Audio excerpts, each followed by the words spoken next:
আমার প্রশ্নটা হলো, পবিত্র কোরআনে সূরা হজের ৪৭ নম্বর আয়াতে আছে, বলা হয়েছে তোমার প্রতিপালকের কাছে একদিন তোমাদের হিসাবে 1000 বছরের সমান। এছাড়াও সূরা সাজদার ৫ নম্বর আয়াতে আছে, তোমাদের প্রতিপালকের একদিনের পরিমাপ হবে তোমাদের হিসাবে 1000 বছরের সমান। এরপর সূরা মারিজের ৪ নম্বর আয়াতে বলা হয়েছে, ফেরেশতা এবং রূহ আল্লাহর দিকে ঊর্ধ্বগামী হয় এমন একদিনে যার পরিমাণ পার্থিব 50,000 বছর। তাহলে একদিন সমান কত হবে, 1000 বছর না 50,000 বছর আল্লাহ তাআলার কাছে? আসসালামু আলাইকুম ভিউয়ার্স, আমার ছোট্ট একটি মেসেজ। সকলের কাছে দোয়া এবং ভালোবাসা চাই।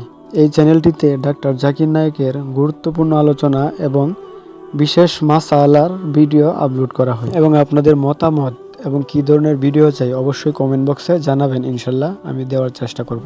ধন্যবাদ সবাইকে। আপনার নাম রাহুল, তাই না? জি। আপনি তো গতকাল সৃষ্টির 6 দিন নিয়ে আমাকে প্রশ্ন করেছিলেন। মাশাআল্লাহ, আপনাকে ভালোবাসি। আমিও আপনাকে ভালোবাসি।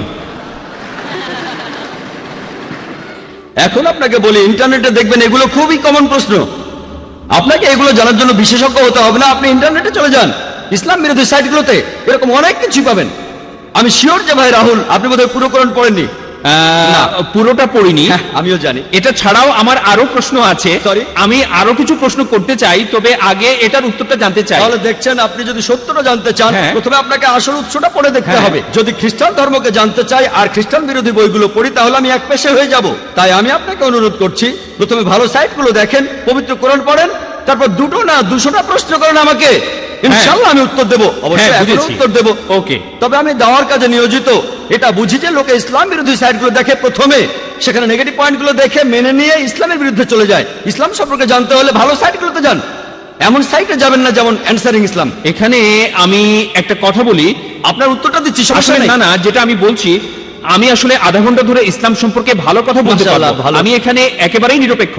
আমি উত্তরটা দিচ্ছি, এটা নতুন প্রশ্ন না, এটা নতুন না।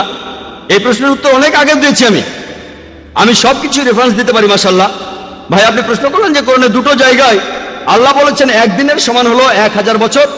আরেক জায়গায় সূরা মারিজের 4 নম্বর আয়াতে উল্লেখ করা হয়েছে আল্লাহ তাআলার একদিনের সময়কাল হলো 50,000 বছর। এটা কি পরস্পর বিরোধী নয়?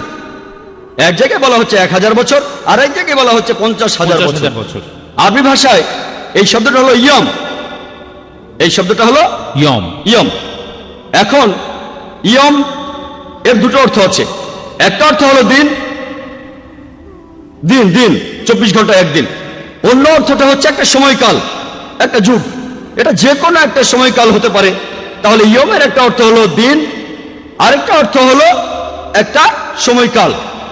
তাহলে যদি সঠিকভাবে কোরআন পড়েন, একটা আয়াত বলছে যে একদিন সবকিছু আল্লাহ সুবহানাহু ওয়া তাআলার কাছে উপরে চলে যাবে, যেদিনের পরিমাণ হবে 1000 বছর তোমাদের হিসেবে। একটা দিন, একটা সময়কাল, যেটা সময় হবে তোমাদের হিসেবে 1000 বছর। অন্য জায়গায় সূরা মারিজের 4 নম্বর আয়াতে উল্লেখ করা হয়েছে যে ফেরেশতাগণ যখন আল্লাহ তাআলার দিকে ঊর্ধ্বগামী হয়, এই সময় যে সময়টা লাগে একটা সময়কাল, যেটা পার্থিব 50,000 বছরের সমান। উদাহরণ হিসেবে আপনাকে বলি, ধরুন যদি আমি দুবাই থেকে আবুধাবি যেতে চাই, 1 ঘন্টা সময় লাগবে। আর যদি আমি দুবাই থেকে যাই ধরুন আমেরিকাতে, খুবই স্লো একটা প্লেনে, সময় লাগবে 50 ঘন্টা। দুবাই থেকে আবুধাবি যেতে আমার মোট সময় লাগবে 1 ঘন্টা। আর দুবাই থেকে নিউ ইয়র্ক যেতে আমার সময় লাগবে মোট 50 ঘন্টা। এটা পরস্পর বিরোধী কথা নয়, কারণ এই দুটো বিষয় আসলে আলাদা বিষয়। তাই আল্লাহ এক জায়গায় বলছেন একদিন সবকিছু তার কাছে চলে যাবে, সেটার সময় আলাদা। অন্য জায়গায় ফেরেশতাগণ তার কাছে যাবেন, সেটার সময়ও আলাদা। এটা পরস্পর বিরোধী নয়। এখানে বিষয় দুটো আলাদা, তাই সময়ের হিসেবটাও আলাদা। যদি অনুবাদ করেন দিন, 24 ঘন্টার দিন, তাহলে পরস্পর বিরোধী হবে। যদি অনুবাদ করেন এটা একটা সময়কাল, যেমন আল্লাহ বলেছেন তিনি এই বিশ্বজগৎ সৃষ্টি করেছেন মোট 6 দিনে, 6টি আয়ামে, এটা আসলে 24 ঘন্টার দিন নয়, তাহলে পরস্পর বিরোধী হবে। এই 6টা সময়কাল, 6টা যুগ, বিজ্ঞানীদেরও এ ব্যাপারে কোনো আপত্তি নেই। তাহলে এখানেও ইয়ামের অর্থ একটা সময়কাল। এই উত্তরগুলোর জন্য আমাদের ওয়েবসাইটে যেতে পারেন, irf.net, www.irf.net। ইনশাআল্লাহ বেশিরভাগ প্রশ্নের উত্তর সেখানে পাবেন। আশা করি উত্তরটা পেয়েছেন। স্যার, এখানে তাহলে দুইটা হলো আলাদা জিনিস। হ্যাঁ, ঠিক। এক্সেলেন্ট।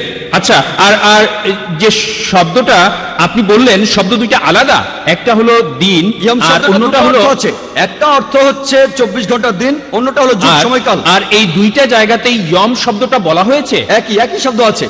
একই শব্দ হ্যাঁ। দিয়ে বোঝানো হচ্ছে একটা দিন বা যে তিনটা আয়াত বলেছেন সবগুলোতে, সূরা হাজে আছে, সূরা মারিজে আছে, এছাড়াও যেখানে বলা আছে যে আল্লাহ পৃথিবী আর আকাশমণ্ডলী সৃষ্টি করেছেন 6 দিনে, এখানেও ইয়াম শব্দটাই। এর বহুবচন হচ্ছে আইয়াম। একই শব্দ সূরা ফুসিলাতে, আপনি হয়তো রেফারেন্সটা ভুলে গেছেন, 9 থেকে 12 নম্বর আয়াত, এখানেও আইয়াম শব্দটাই আছে। ওকে, তাহলে এই শব্দটা দিয়ে বোঝায় একদিন অথবা তবে হতে পারে এখানে একটা অর্থটা হচ্ছে সময়কাল। একটা সময়কাল, একটা যুগ। আচ্ছা, আর এই সময়কালটা হতে পারে, সময়কাল হতে পারে 1 ঘন্টা, হতে পারে 10 ঘন্টা, হতে পারে 10 বছর, হতে পারে 1000 বছর, 1 কোটি বছর। আর আর এই দুইটা আয়াত আসলে আলাদা বিষয়ের কথা ঠিক। বলছে। আশা এক্সেলেন্ট। করি উত্তরটা পেয়ে-